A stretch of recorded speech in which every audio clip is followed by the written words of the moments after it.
Chief Bill Weiser from the CAL FIRE Riverside County Fire Department, and from the Hemet Fire Department, Eddie Sell. So we're going to get started. We're going to hold all the questions towards the end. We'll let them do their speaking portions of it, and we'll come back and do a Q&A. So we're going to start off with Chief Jansen, Incident Commander.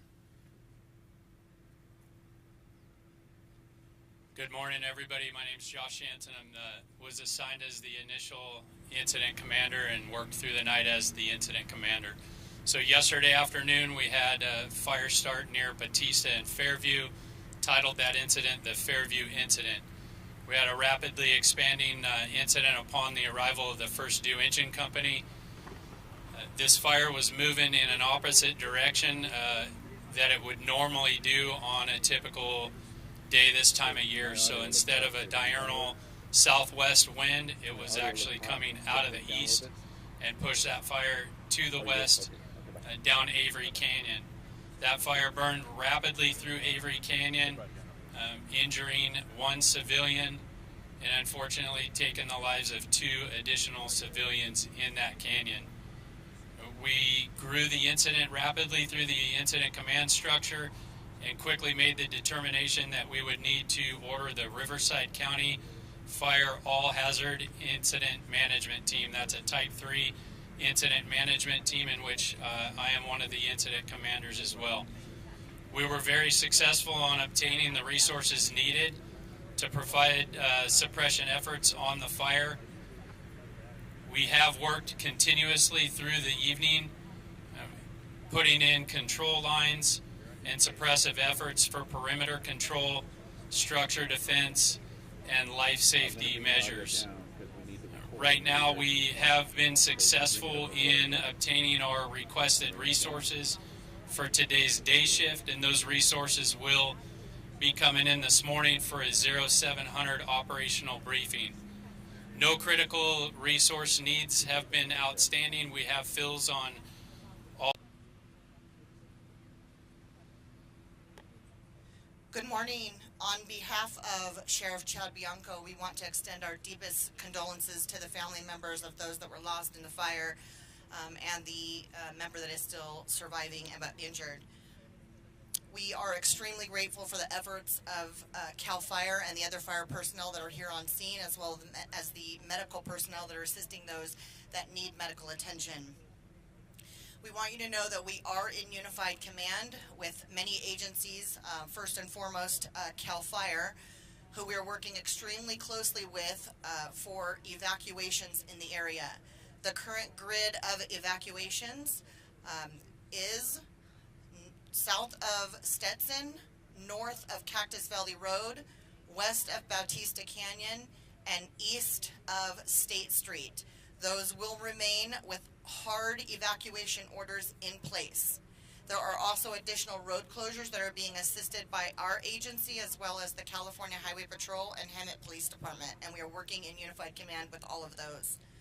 We are bringing in additional resources from our agency all over the county to assist with extra patrol in the area from the areas in which family members and residents and community had to leave abruptly and weren't able to secure their home as they normally would. So we are vigorously patrolling those streets and those areas in order to protect those, and also looking for any additional people that need assistance in the event that they are helpless. We ask that you take these evacuation orders and the evacuation warnings very seriously. As you know, fire changes very quickly, and we could go from evacuation warning into an evacuation order very, very quickly. So the schools also, from what we understand, are closed today in the Hemet Unified School District. So in case you're just finding this out, there's no school for the children in Hemet Unified School District due to the fire. Thank you. Good morning. The County Emergency Management Department is working with various county and city agencies as well as the Hemet Unified School District.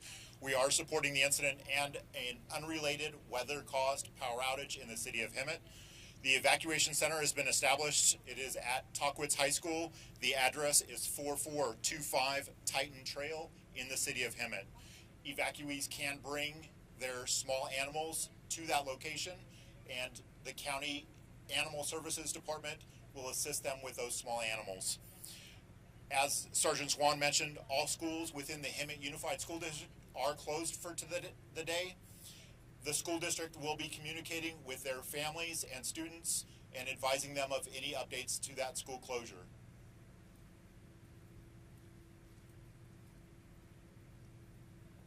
I'll kind of conclude the speaking portion, so if we have any questions, we'll take those now.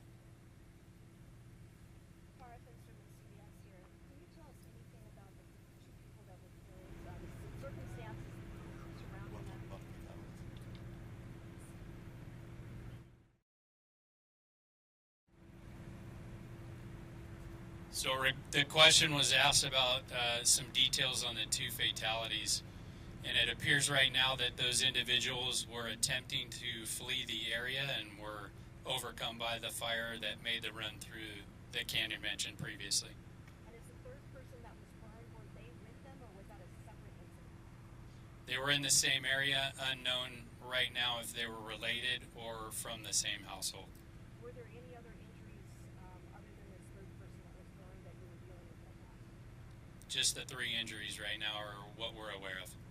Good morning, Gigi Bassiette with Fox 11. What is your biggest concern today? Yesterday we heard about a possible shift in winds this afternoon. And what do you want people to know who live in the area of the fire or who might be in danger? So our biggest concern today is what I previously mentioned, was this fire burned differently than it normally would on a given day. It burned the complete opposite direction of what it should do. All of our intel and fire weather forecasting and predictive models are showing that the wind will reverse 180 degrees and burn in that typical normal diurnal pattern. So back the opposite way it burned throughout yesterday and most of the evening. So perimeter control and the life safety of the residents that are not heeding to the evacuation warnings and orders, those are primary, that they need to not only get out for their safety, but also get out and be out of the way so rescuers, both law enforcement and fire, can get in and do their job. Is there, Tony Ginyard, NBC4 News, is there an area of greatest concern this morning, and does that area shift depending on what the weather does for you during the day? Fire's only 5% contained, so you can consider that a threat on 95% of the fire. Do you have anybody that speaks Spanish for us? Can you give us a quick brief? Not currently. What's How and how quickly did the flames move toward the homes and the people who were killed, and what was the challenge in trying to prevent that from happening? So the challenge was what we've been talking about for years, the unseasonably dry fuel conditions that are beyond their drought-stricken state, and what we call in alignment. The fire was in alignment with the canyon, with the wind and the topography, so everything lined up for a critical rate of spread at that given time in that canyon.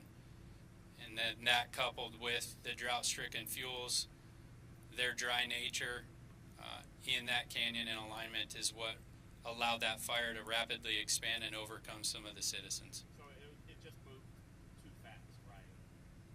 You said you think the people who were deceased were trying to flee the fire. Can you be more specific about that? I mean, were they found in a yard? Did they have belongings with them that it looked like they were trying to take with them? I don't have any of the details other than talking to the operations section chief that was in that area. Was led to believe that they were attempting to get out. That's all the details I have right now. And law enforcement may want to speak to that more, but I don't have any other details. Sergeant Swan, do you have any more details on that? You guys are the coroner too. It's really early in the investigation. It's extremely hot in the burn zone. So we are unable to process the scene at this time until it cools down a little bit based upon the fire and the ashes. And so we're containing the scene, and then we will start processing the first thing this morning. So we'll have some better information a little later today. What type of aerial attack are you planning on the fire today? What I'm type sorry. of aerial attack are you planning on the fire today? What type of aircraft will be used, and if there's any wind conditions that are going to preempt it? The question is about aerial attacks. So we've been successful in our aircraft request. We'll have one air attack over the fire immediately, along with 4 Type 2 air tankers and then 2 what we call the VLATs. We'll also have 4 Type 1 helicopters. All of those resources have been requested as an early up, which puts them on assignment up and over the fire by 0800. We don't predict any weather conditions that would preclude any aerial assault on the fire. I'd like to why the flames went in the opposite direction they normally went, how that affected the firefighting. So that was a atypical wind pattern that was blowing out of the east, pushing to the west due to the high pressure that's been over the area. I'd like to thank the officer that drove up the canyon and warned us and let us know so that we could get out in time. I'd like to thank him, but I'd also like to know, when do you predict we'll be able to get back to our homes? So it is a priority of us to get the residents back into their home. We know how much of the inconvenience that is to the residents, but we also have an obligation to keep them safe. There are many factors that go into that safety. So without proper defensible space and clearance, there's those issues of reignition.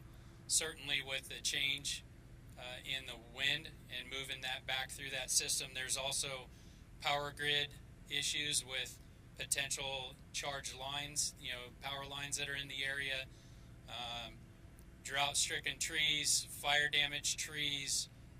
There's a lot of things that have to be cleared before we can rule that safe to put the homeowners and residents back into that area. So a day, 2, 3 week, what? Just anything. Yeah. So, like Chief Jansen was saying, that it's going to take some time. Their safety is the number one concern, so we don't have the information at the time. What I tell residents is that anticipate being out of there for at least 4 to 5 days, if not longer. Again, our number one concern is getting those structures that are in there right now protected, and the safety for our personnel and for law enforcement. At this time, we're going to conclude the press briefing, but these gentlemen and ladies will be here available to take any questions individually. Thank you.